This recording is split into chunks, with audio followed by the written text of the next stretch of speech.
Hi, 大家好, I'm Alison. Welcome back to my channel. If you like my video, please subscribe, leave a thumbs up, and send to a friend who also want to learn Chinese. For this video, I will read it twice. The first time, I will read it very slowly, and then I will repeat it with normal speed. If you feel that you can understand everything in the first part, you can challenge yourself and listen to the fast version. And don't forget to check out the description below. There I have the material and the flashcard for this story. Are you ready for the listening practice?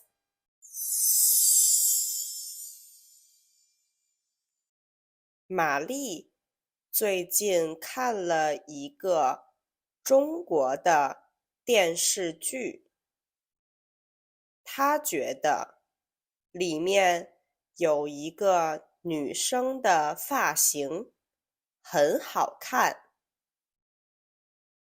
玛丽的头发很长，她想像那个女生一样剪一个短头发，但是她也有点舍不得，也不太确定自己剪短头发好不好看。她问了几个朋友，有的朋友觉得玛丽长头发更好看，她不应该剪短。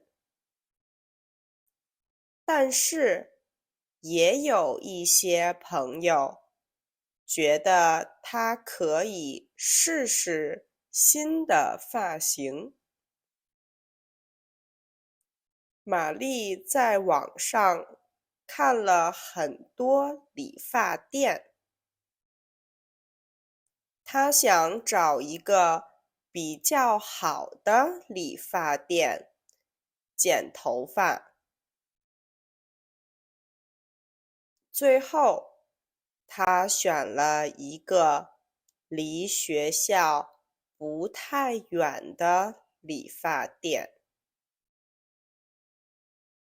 她看了这家店在网上发的照片，还不错，而且也有很多好的评价。星期六，玛丽让朋友陪她一起去了理发店，因为她怕自己不能用中文和理发师说清楚想要什么样的发型。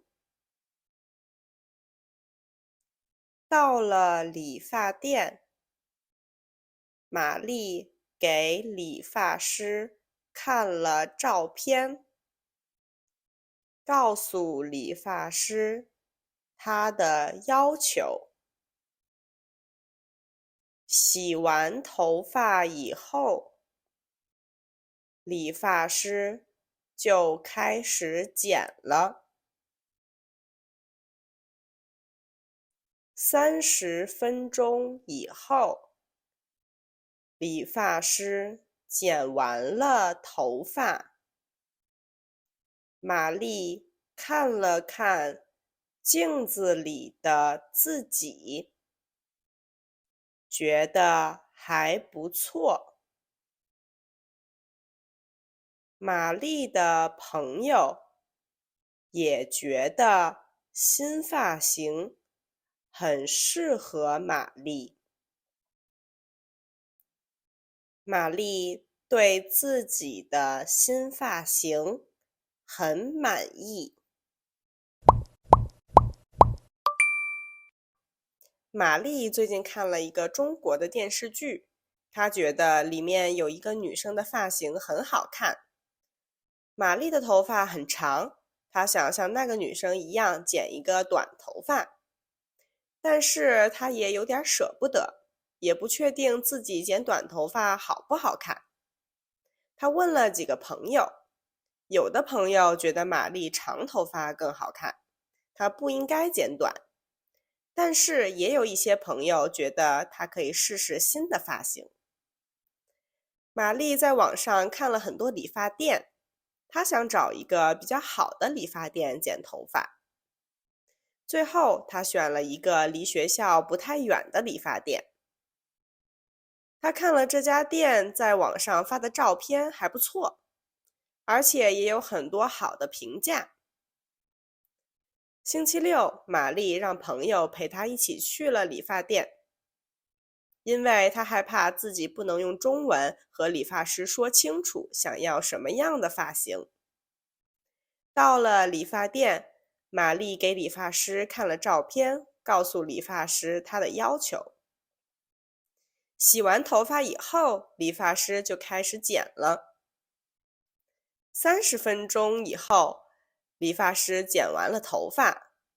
玛丽看了看镜子里的自己，觉得还不错。玛丽的朋友也觉得新发型很适合玛丽。玛丽对自己的新发型很满意。